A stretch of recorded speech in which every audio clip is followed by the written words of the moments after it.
everyone, welcome back to another monthly celebration video and welcome to the October video.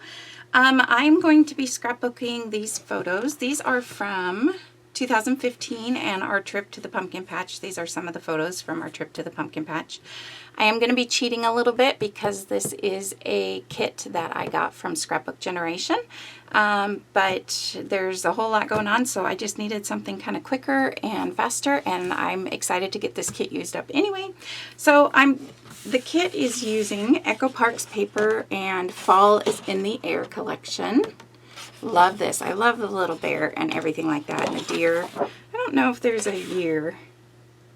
2016. So yeah, it'll be kind of nice. I'm not used to the cream colors, but I like them. And this is what the color, instead of a white background, they put like this craft color. So I'm excited about that. Before I go and start the video, I wanted to ask if everyone has been enjoying this series this year. We are talking about maybe doing a series for next year and want to get everybody's opinion on it. So if you could leave us a comment below, if you know of any YouTubers that you would like us to ask to join into another YouTube hop next year, and any ideas if you thought we're thinking about changing it up so it's not necessarily, it'll be a monthly video I'm sure still, but not necessarily monthly celebrations. So let us know below your opinions if you want us to continue and what you think of this YouTube hop. And also don't forget to follow the links below to all the other wonderful videos from the other ladies. It's so much fun to watch what everyone does. Everyone seems to have their own little style and it's pretty neat to watch. So let me know below and let's get started with the layout. Okay, so now let's get started with the first double page kit. This kit came with 3 double page layouts and I love them. They come together so quickly. One of the things I really like about Scrapbook Generation kits is, like, I think there was 3 pieces of pattern paper that I'm going to use for all 3 of these double pages. So basically 6 pages and 3 pattern papers. One of them was the border strip, and I started to record me cutting them down and into the sizes they were supposed to be, but the border strip was a little bit more confusing, and it was a lot of me just sitting there staring at the instructions trying to figure out what to do. Normally their kits are very simple to follow, but that one had a little bit different wording, so I had to figure that out. But I went ahead and I did ink all the edges with my chocolate Close to My Heart ink. Any brown ink would do, but I really love the way it looks. And one of the things I was trying to figure out with this layout is there's a bunch of the strips you can see there. It called for 1 inch of each of these strips to go on the left hand side of the layout. And that's another thing I really like about their kits, is that they'll take the pattern papers from the right hand side and span them across all the way to the left hand side or across both double pages, and I feel like that really helps bring the 2 pages together. So yeah, I can't say, you guys know me, I love Scrapbook Generation. So I'm laying down the strips now just like they have them. I'm going to follow their kits for the most part, just like they have them, except for when it comes to the clusters, but I will talk about that as we go. One thing I noticed right at the last minute, I was starting to put these together and I was butting them up next to each other, but then I noticed, if you look really closely, and I didn't read the instructions, so I don't know if it says to do this or not, but there's like a tiny bit of space between each of them. So if you look close enough, you can see that the pattern papers are just tiny bit separated. And I didn't use my T-square ruler for all of that. I figured I'm just going to kind of eyeball it and it works out just fine. So another thing you can notice, you probably notice, is that one plaid pattern paper, I don't know, all I had to do was cut off 1 inch, right? And I couldn't even do that. I was like, you've got to be kidding me. That's just whatever. How did I not get that one straight? So it's shorter than the other ones.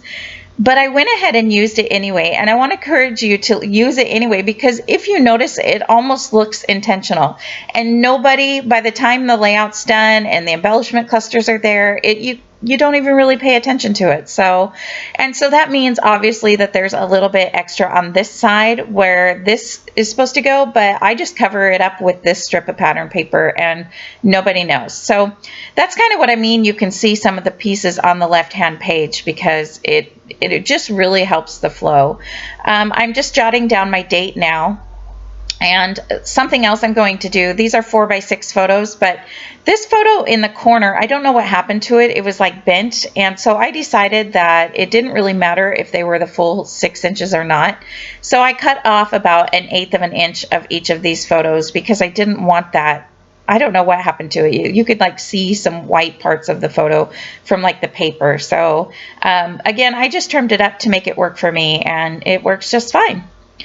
So I'm going to go ahead and glue down. There's 2 more strips of paper, and I'm using this really thin scrappy tape.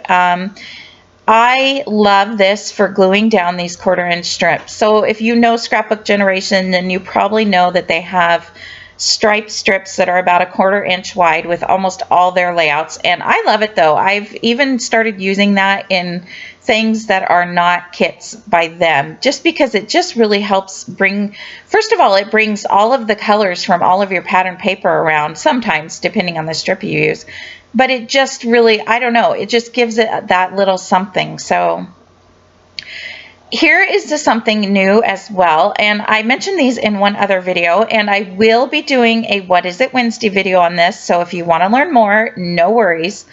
But these are like strip stickers, and they're called peel-offs. P-E-E-L. So I am in love with these things. They are, I won't talk about them too much, but definitely I will be doing a What Is It Wednesday video, especially after these layouts, because I'm going to use some of these on every one of these double page layouts, and I love them. They're basically just like sticker strips. And you can tell they're not the full 12 inches. I knew that when I bought them, but I wanted to try them anyway. But when I put them together on that page, I was actually originally thinking that they would be covered up with a cluster, and they don't. But you can't even notice. There's like, I don't even know. I can't explain. You can't even notice where they meet up, where the 2 of them meet up. So I just absolutely love these. I'm going to kind of show you here. I'm going to try to catch the light with it. And look, they just really add a little something to the layout, and I love it. So again, I will be doing a What Is It Wednesday video on those and let you know anything you want to know. Let me know in the comments below, and I can show you and talk with you about those. Now I'm gluing down the photos that go on the right-hand side of the layout, and actually the sticker, the little peel-offs that I put on the right-hand side on the top of that brown strip do end up getting covered up quite a bit, but that's okay, it works out. So there was also a photo that they put behind this Polaroid frame on the very left-hand side that you can see. I just did the same thing, and I had the perfect size photo anyway for that, so that worked out really well. They also, however, had these banner stickers there, and I wanted to use the banner stickers. You know me, I struggle quite a bit with banners, but they had the green one there, and I don't know, I think it was just the green one, but they had it coming out of the top of that Polaroid picture, and I was a little unsure about that, so I decided just to add all 3 at the bottom. So like I mentioned before, I do change up the clusters just a little bit. What I kind of basically do is I take the same things that they have in their clusters, and I just change where they put them to make them work for me. I'm sure it would have looked cute doing it the same way that they had them. Well, obviously it did, because they used them and it worked just fine, but I just wanted to use the banners along the bottom. It just worked better for me. So, and they also had 3 leaves around this Polaroid frame. So I'm just taking those same 3 leaves, and I'm kind of going to make a cluster of the 3 over here to the left-hand side of the banners to kind of fill in that area to the left of the banners. And that really, to me, helped finish off that area. Originally, the orange one was down kind of behind the other 2, and I felt like you couldn't see it very much. So I moved them around a little more, and I think it's really cute how it ended up over there. And on this side, I'm going to start out my clusters how they have theirs. They have this big tree here, and they also used the title Autumn. So I'm going to use this same title. We don't call it Autumn here as much anyway. Usually we say fall and all that stuff. And these are pictures that were from the pumpkin patch, which normally I would have made the title the pumpkin patch or something like that. But I didn't worry about it this time because number one, it uses up that title autumn, so that sticker is used up. Number two, there's going to be other layouts about this same pumpkin patch trip, so they will all go together, so I'm not worried about it because the story will be told either way. I have not done my journaling. I do have photos at the end. They're not the best quality of photos, but I'm getting there. One thing that I do change around is they had this cute little deer above the left photo, and I'm going to move him to be next to the tree. I really liked that bird that you will see me add. It's on my my cutting mat right at the moment, but I wanted to add him on there. And they had that bird to the right-hand part of the tree, but I felt like the bird was looking off the page and kind of really small, and there wasn't a whole lot of room for the deer above the photo. So I just decided to add him over here on the right of the tree, and I really like how he actually looks right there. And then the bird will go above the photo instead, and that way the bird is not completely looking off of the layout. There are other stickers that I'm going to add in. Once I'm done with the way they kind of have all the things they have in their clusters, I do look at the sticker sheet and I make it so that any little stickers, like I'm going to add some of the little hearts. If you can see on that cluster on the very right hand side, I use that little round white, it's a white circle with a red heart in it. And the other thing that I have is some of these enamel shapes, because I did buy this collection separately before getting this kit.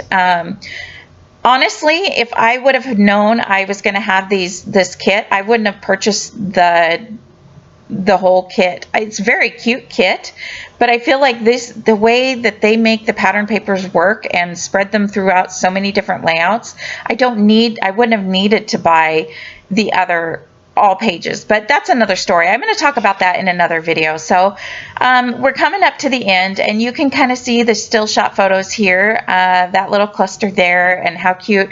I did add the enamel dots around in 3 different areas to kind of help bring your eye around, and you can tell that the clusters are super simple, but I like the way that it turned out.